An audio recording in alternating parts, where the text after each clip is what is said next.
Nung high school si Pepe, nagkagusto siya sa isang bakasyonista. Yun ang unang pag-ibig niya. Naku, buong summer, sinundan-sundan ni Pepe yung crush niya. Kaya lang, kailangan nang umuwi sa probinsya ng babae. Sabi ng crush ni Pepe, babalik daw siya.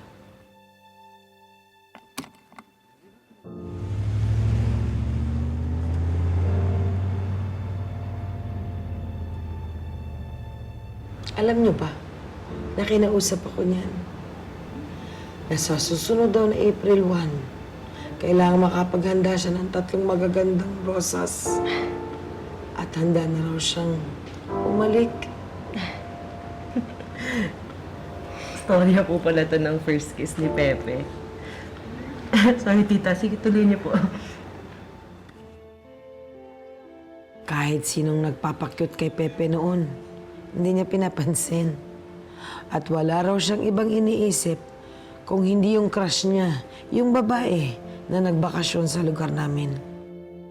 Pinaghandaan ni Pepe yung susunod na April 1, bumili ng bagong t-shirt, 3 rosas na magaganda, 3 beses atang nag-toothbrush. Excited na nga siguro si Pepe na makahalik. Kaso, hindi dumating yung crush niya. Pero hindi sumuko si Pepe. Naghintay uli siya ng susunod na April 1. Inabutan ko siyang mangiyak-ngiyak. Naloko daw siya. Kasi April Fools daw pala ang araw na yon.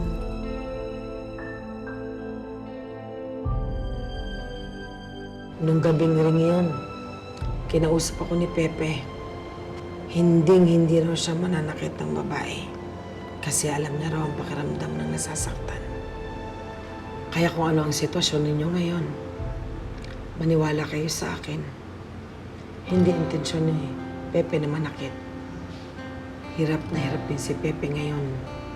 Pero alam kong hindi na bibitawan ng pangako niya sa akin na hindi siya mananakit ng babae.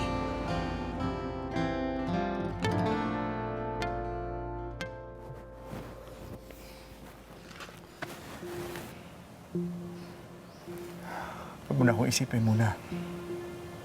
Ang bigyan mo ng solusyon, yung puso mo. Salamat, Kuya.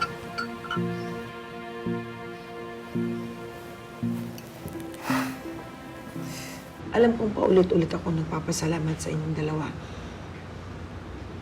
Pero ulitin ko ulit, maraming salamat. At minahal niyo ang anak ko.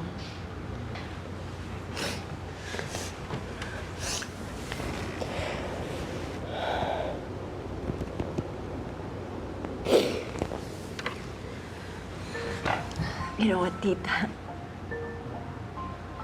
Venus and I, we're strong women. At para sa akin, kung sino man ang pipiliin ni Pepe, I really just want him to be happy. Ako rin po, tita. Gusto ko lang po maging masaya si Pepe. Pero tita, pwede ko po bang tanungin sa inyo kung anong pangalan ng babae, tsaka kung saan probinsya siya? Bakit? Hantingin mo din ba? Sasama ako dyan, ah.